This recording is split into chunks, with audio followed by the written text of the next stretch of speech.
मागचा जो पार्ट झाला होता निगेशन ऑफ निगेशनचा तो आपण थोडासा एक रिवाइज करू, सिम्बॉलिक फॉर्म आपण रिवाइज करू आणि मग पुढे आपण कंटिन्यू एक्झाम्पल्स कडे जाणार. आपण त्याच्या रिलेटेड आपल्याला एक्झाम्पल्स सॉल्व्ह करायचे. नाव आपण negation of compound statement start केलं होतं आणि त्याच्यातलं आपण निगेशन ऑफ कंजंक्शन बघितलं होतं.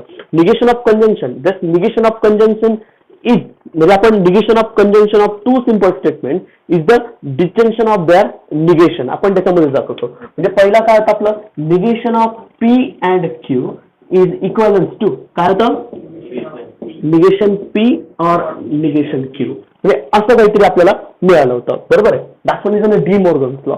बरोबर. Now second, negation of disjunction. This negation of disjunction of the simple statement is the conjunction of their negation. That's P or Q implies that negation of P and negation of Q.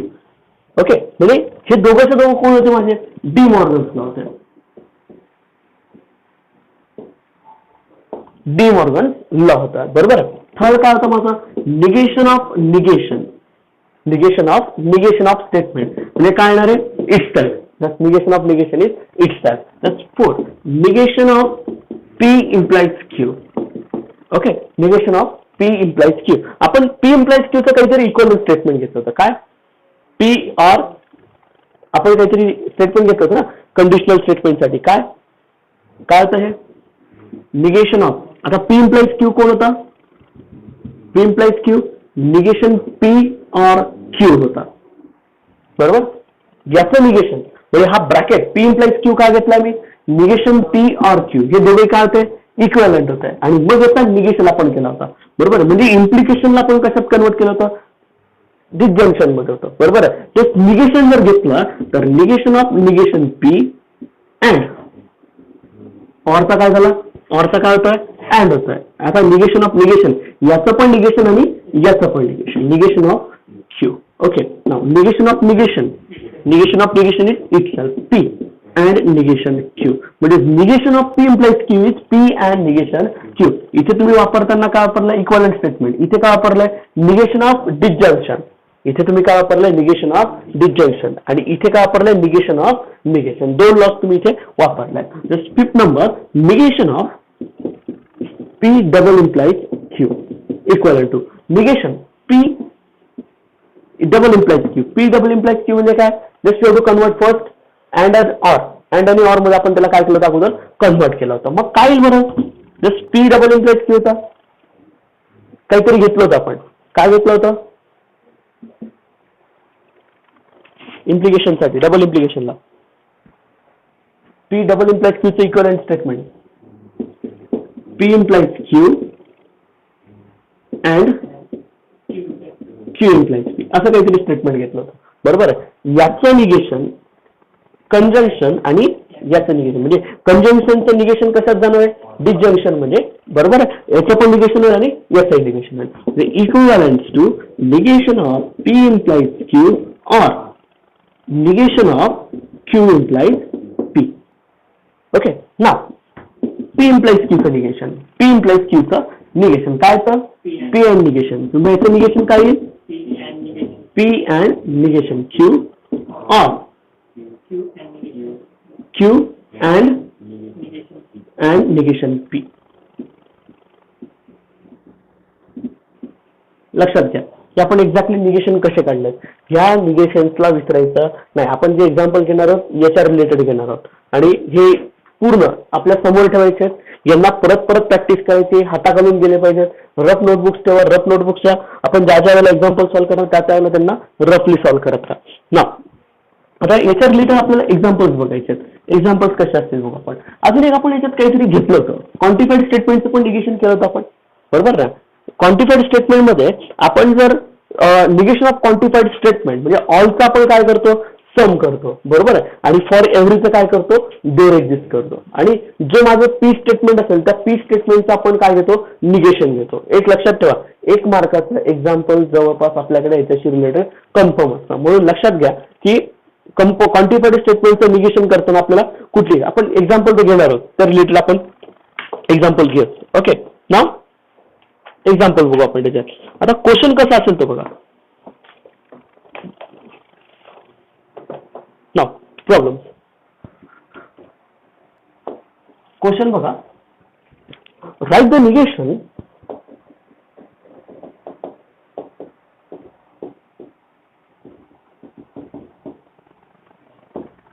of the statement. Of the statements. Okay. आता बघा काही आपण examples घेतलेत, काही आपलं बाकी होते की आपण निगेशन्स, आपण जर सिंपल स्टेटमेंटचं निगेशन घेतलंय ते पण आपण बघितलं होतं की सिंपल स्टेटमेंटचं निगेशन कसं केलं जातं. ओके. नंतर आपण हळूहळू त्या टास्ककडे जाणार आहोत. ओके. नाव काही एक्झाम्पल रिपीट पण होईल. ओके. ते रिपीट झालेले एक्झाम्पल्स आपण कंटिन्यू करणार. बघून घ्या. All equilateral triangles are isosceles.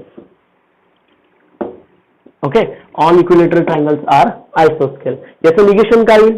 Just simple statement आहे ना, एकच स्टेटमेंट आहे. याचं निगेशन काय होईल? Simply just all equilateral triangles are isosceles. मग कसं करणार? Just there is an all. Okay. इथे काय नाही, इथे म्हणजे आपण ऑल आहे. ऑलचा आपण काय मिनिंग देतो? ऑल असेल तर सम, बरोबर ना, क्वांटिफाईड स्टेटमेंटच्या रिलेटेड आहे, बरोबर ना. आपण इथं ऑल आला म्हणून आपण इथे काय घेणार? सम इक्विलॅटरल ट्रायंगल्स आर नॉट. हे जे स्टेटमेंट आहे, ह्या स्टेटमेंटचं काय घ्यायचं? निगेशन घ्यायचं. म्हणजे याचं निगेशन काय येणार आहे? सम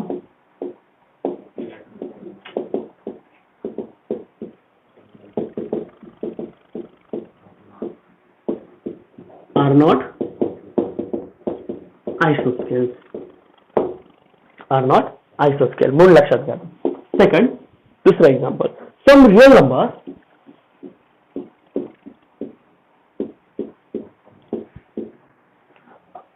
are not complex number.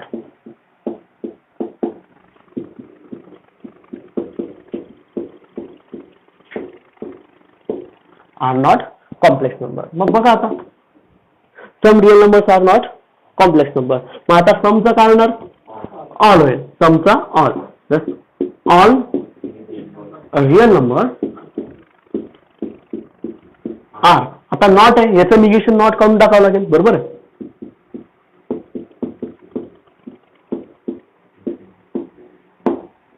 Okay. म्हणजे निगेशन काय लिहायचं? समचं काय झालं? All real numbers are complex number. Okay. Now next, every student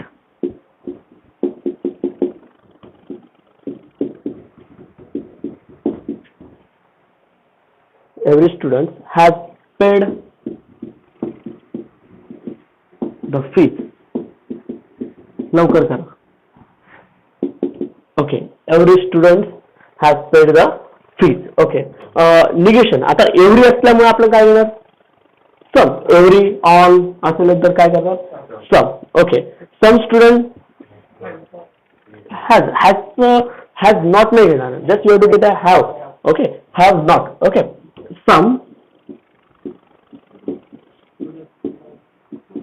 have not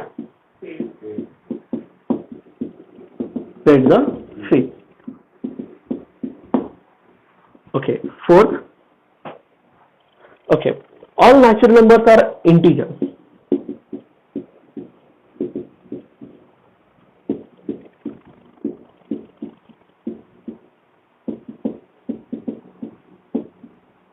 All natural numbers are integers. Okay.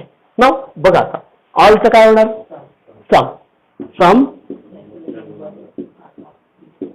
natural numbers are not integers. Okay. मी हे जेवढे घेतो ते सगळे क्वांटिफाईड स्टेटमेंट आहे. सगळे क्वांटिफाईडच्या म्हणजे आपण क्वांटिफाईडचं निगेशन आपण आता करतोय. Okay. Next. Okay. For all n belongs to natural number n plus 1 greater than 2. Okay. आता लक्षात घ्या, इथे सिम्बॉलिक फॉर्म काय माझा? एव्हरी म्हणजे ऑल आहे, बरोबर आहे. ऑलचं काय होईल? जर एक्झिस्ट म्हणजे हा युनिव्हर्सल आहे, तर आपल्याला एक्झिस्टन्शियल मध्ये जायचंय आणि ह्या स्टेटमेंटचं काय व्हायला पाहिजे निगेशन. निगेशन करताना आपण जी इनइक्वालिटी ती काय करणार बदलणार. बरोबर. मग काय येणार आहे there exist n belongs to natural number. Okay that n plus 1 less than or equals to 2 किंवा याच्या जागी किंवा असं पण लिहिलं तरी चालेल n plus 1 does not greater than 2 असंही चालेल. एकतर हे लिहा एकतर हे लिहा दोघांपैकी एक जरी लिहिलं तरी चालणार आहे. ओके नाही स्ट्रिक्टली ग्रेटर दॅन ना बरोबर आहे. n plus 1 strictly greater than म्हणजे दोनापेक्षा मोठा बरोबर आहे. पण ज्या वेळेला तुम्ही निगेशन घेतात त्यावेळेला दोन पण पाहिजे ना इकडच्या बाजूला बरोबर. जर सपोज दॅट तुम्ही इथे लाईन घेतली 2 बरोबर दोनापेक्षा मोठा म्हणजे इकडे आलं पण 2 आहे का याच्यात नाही इथे 2 नव्हता. पण ज्या वेळेला निगेशन घेणार त्यावेळेला निगेशन मध्ये एक्झॅक्टली अपोजिट येईल ना म्हणजे त्याच्यामध्ये इथून इकडे कोण आहे उरलेला पार्ट कोण आहे 2 पण आहे दोनाच्या इकडचे दोनापेक्षा लहान लेस दॅन ऑर इक्वल 2 आणि दोनापेक्षा लहान म्हणजे निगेशन घेताना लक्षात ठेवायचं n plus 1 strictly greater than 2 जर घेतला असेल इथे 2 पेक्षा मोठा पण निगेशन घेताना आपला 2 पण आणि दोनापेक्षा लहान पण घ्यावं लागेल. ओके नाव पुढे 6 number. Now for all x belongs to natural number x square plus x is even number.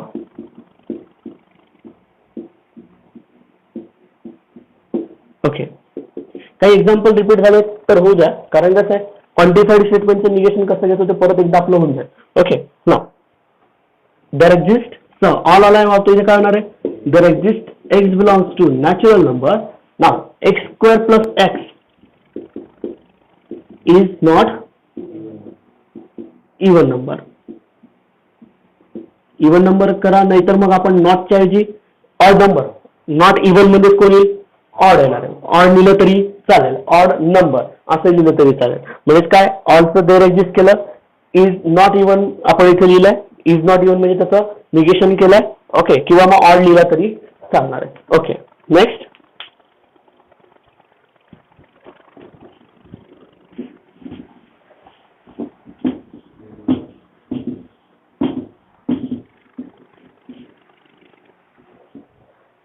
now there exists n belongs to natural number such that n square is equals to n.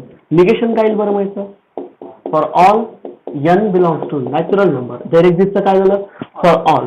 okay such that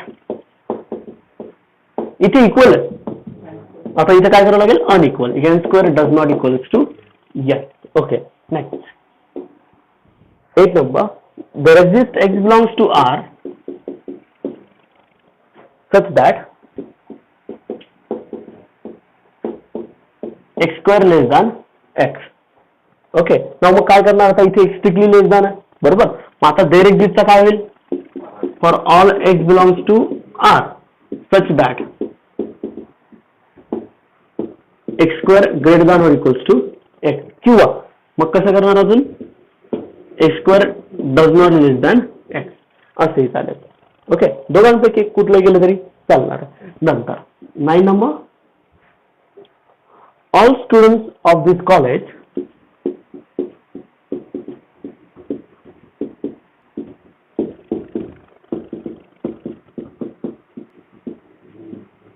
okay live in the hostel.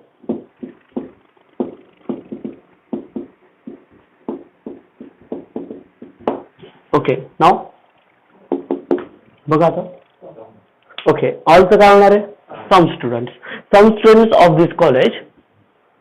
Okay इथे आपल्याला is or काही नाही was पण नाही काहीच नाही बरोबर आहे. मग इथे आपल्याला मेन्शन करताना काय करणार just does not live in the hostel. Some students of this college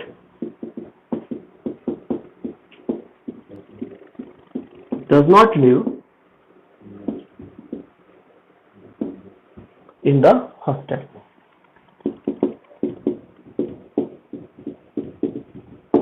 Okay, 10 number. Now, some continuous functions are differentiable.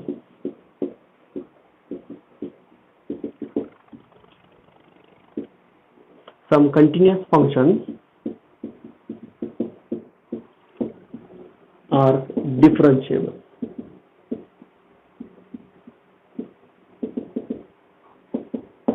Okay, now some obviously converted in the all continuous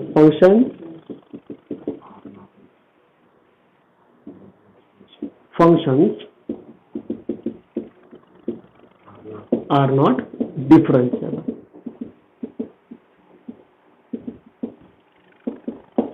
Okay, next, democracy survive. आता तिथून थोडे आपले implication मध्ये जाणार आहे. कधी कधी आपल्याला काही स्टेटमेंट सिंपल फॉर्म मध्ये दिलेले राहणार नाही, मग आपल्याला सिंपल फॉर्म मध्ये अगोदर कन्वर्ट करावे लागतील. Okay, democracy survive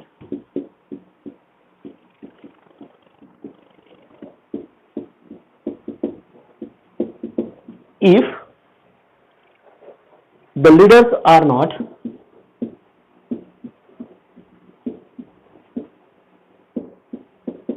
corrupt.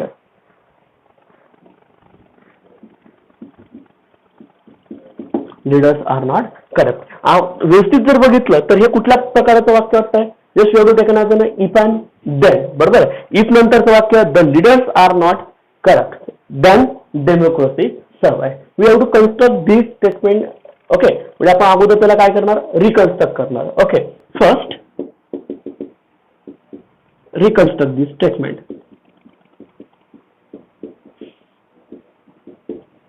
दिस ओके, अगोदर त्याला रिकन्स्ट्रक्ट केलं. कुठल्या फॉर्म मध्ये करणार मग? If the leaders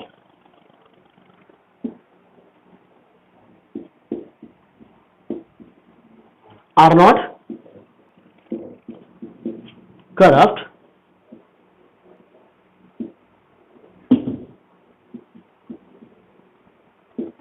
okay then democracy survive.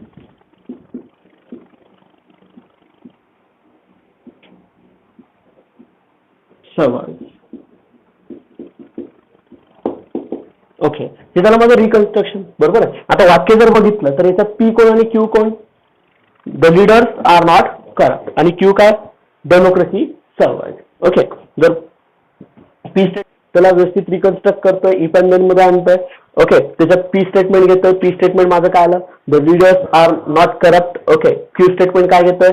Democracy survive. Okay, मग पी इम्प्लाइज क्यूचं निगेशन काय होतं आपल्याकडे? Negation of P implies Q is equivalent to P and negation Q. मग आपल्याला याचं निगेशन काय आलं? The leaders are not corrupt and democracy does not survive. Okay, हे काय झालं माझं? Negation of this given implication. Okay, now next 12 number. आता पुढचीच एक्झाम्पल आहे आपल्या कंपाऊंड स्टेटमेंट मध्ये असते, कंपाऊंड फॉर्म मध्ये, की लॉजिकल कनेक्टिव्हचा वापर केलेला असते आणि आपल्याला ते आपण अगोदर जे सिम्बॉलिक फॉर्म घेतले त्या सिम्बॉलिक फॉर्म मध्ये निगेशन आपल्याला बघायचे. Okay, now next, the necessary and sufficient condition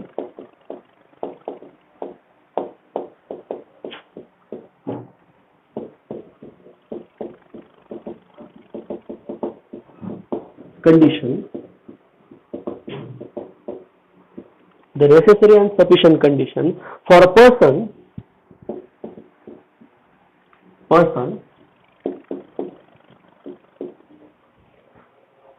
to be successful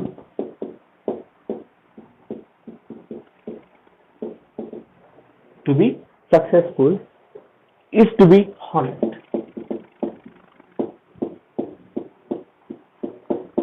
is to be honest. अगोदर ह्या जर व्यवस्थित बघितलं, नेसेसरी आणि सफिशियंट दोघं एकत्र आले तर आपल्याला इफ अँड ओनली इफ असतं. बरोबर. इफ अँड ओनली इफ आपण त्याच्यामध्ये घेणार. फक्त एवढंच की त्याच्यात पी कोण आणि क्यू कोण हा आपल्याला अगोदर व्यवस्थित बघावं लागेल. बरोबर. आपण परत त्याला रिकन्स्ट्रक्ट करणार आणि रिकन्स्ट्रक्ट करून ते स्टेटमेंट कसं येणार बघा. अ person is successful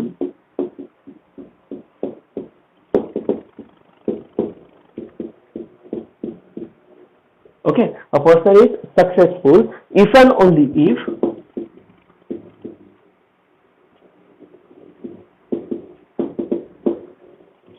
okay, a person is म्हणजे he म्हणजे तो पर्सन he is हॉनेस्ट, बरोबर आहे.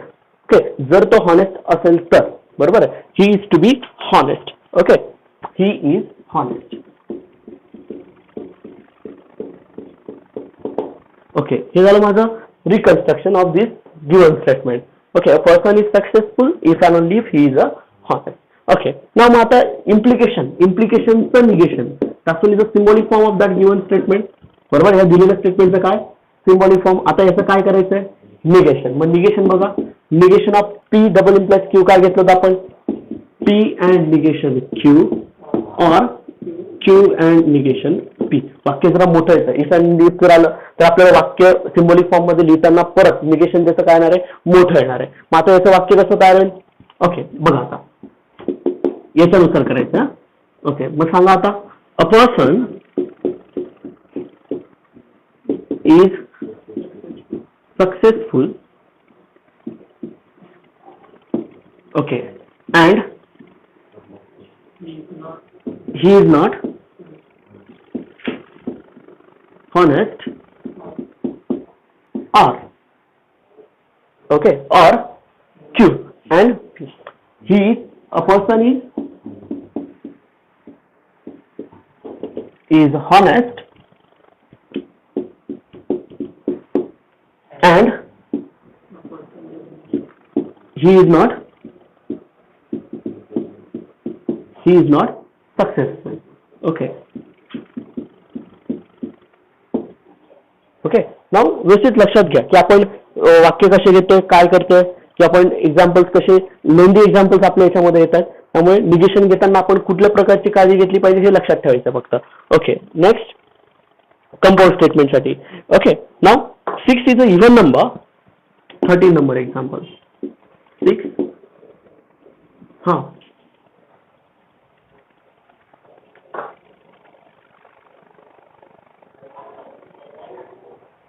हा इथे ना,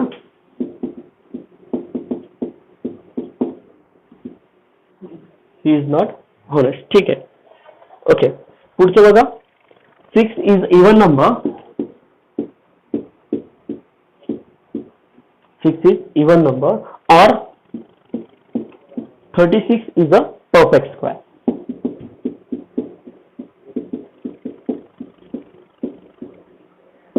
याचं निगेशन सांगा डायरेक्ट. आता ऑब्व्हियसली जर विचार केला तर ऑर आहे. दोन सिंपल स्टेटमेंट कुठल्या लॉजिकल कनेक्टिव्ह आहे, डिसजंक्शन मध्ये, बरोबर. डिसजंक्शनचं निगेशन म्हणजे या स्टेटमेंटचं सुद्धा निगेशन, ऑरचा काय येईल, अँड होईल, आणि या स्टेटमेंटचं सुद्धा निगेशन. मग कसं येईल बघा बरं, 6 is not even number and 36 is not perfect square. Okay, that's only the negation of the statement. Okay, 14 number. If diagonals of parallelogram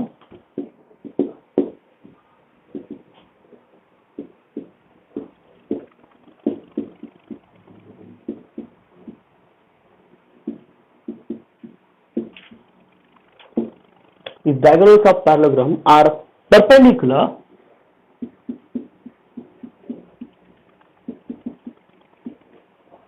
perpendicular, then it is a rhombus.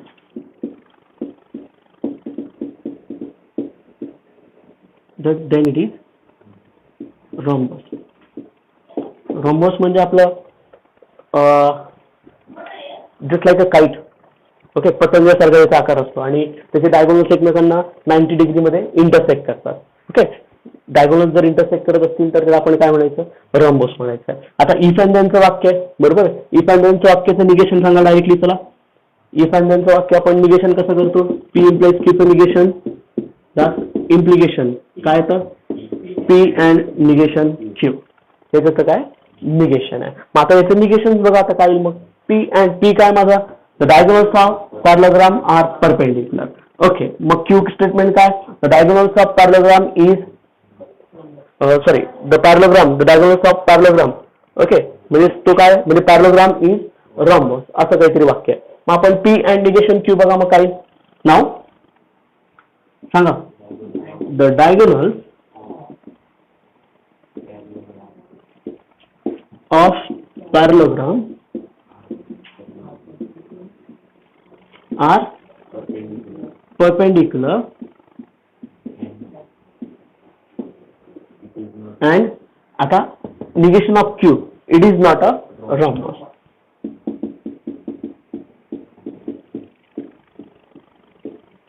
It is not a rhombus. लक्षात घ्या की आपण काय करतो असं किंवा आपण exactly negation घेताना आपल्याला पुढे डायरेक्टली वापरायचे. ओके, मोस्ट ऑफ आपण ठीक आहे, याच्यात जास्त वापर नाही होणार. स्टेटमेंट दिलं, स्टेटमेंटमध्ये वापर नाही होणार. आपल्या अजून लॉजिकल सिम्बॉल मध्ये त्यांचं निगेशन घेणं महत्वाचं आहे. ओके, हे तर ठीक झालं, हे बेसिक आहे की आपल्याला हे जास्त नाही विचारणार, पण आपल्याला विचारताना कुठे जास्त विचारू शकतात. सिम्बॉलिक फॉर्म आहे आणि त्या सिम्बॉलिक फॉर्मला आपल्याला निगेशन घ्यायचं असतं. ओके, त्यावेळेला आपल्याला तिथे सॉल्व्ह करताना यूज करावं लागणार आहे. तिथे जास्त हार्ड लेवलचं असणार आहे. ओके, इथे आपल्याला म्हणजे इझिली आपल्याला फक्त सिम्बॉलिक फॉर्म मध्ये वर्बल फॉर्म मध्ये लिहायचं आहे. म्हणजे जो सिम्बॉलिक फॉर्म आहे त्याचा वर्बल फॉर्म आपल्याला राईट करावा लागतोय. नाव पुढचं example.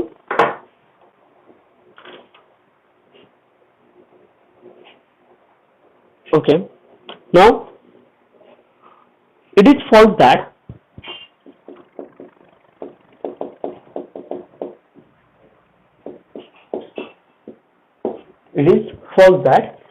sky is not blue.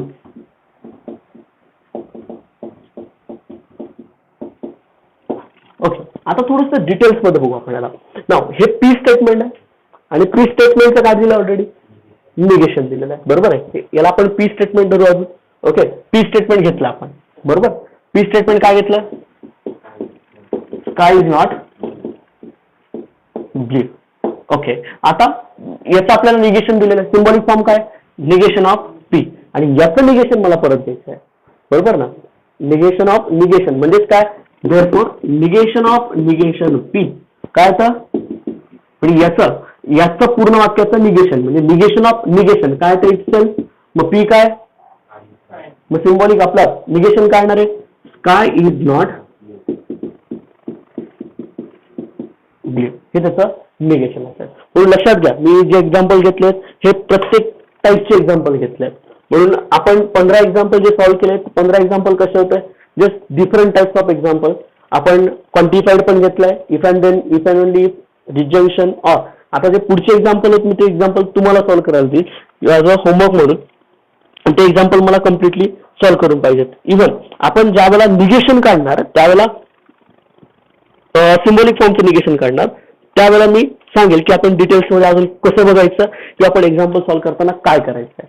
आलं लक्षात. तुमच्या बुकमधली एक्झरसाइज जी होती, मी आताच एक्झाम्पल काही सांगून देतोय. एक्झरसाइज 1.3 मधला थर्ड क्वेश्चन, एक्झरसाइज 1.3 मधला थर्ड क्वेश्चन. ओके, तो याच्या रिलेटेड ते एक्झाम्पल मला सॉल्व्ह पाहिजेत आणि अजून त्याच्या पुढे एक्झाम्पल कंटिन्यू करून ते एक्झाम्पल्स मी देईल आणि ते एक्झाम्पल तुम्ही सॉल्व्ह करायचे. आलं लक्षात. ठीक आहे.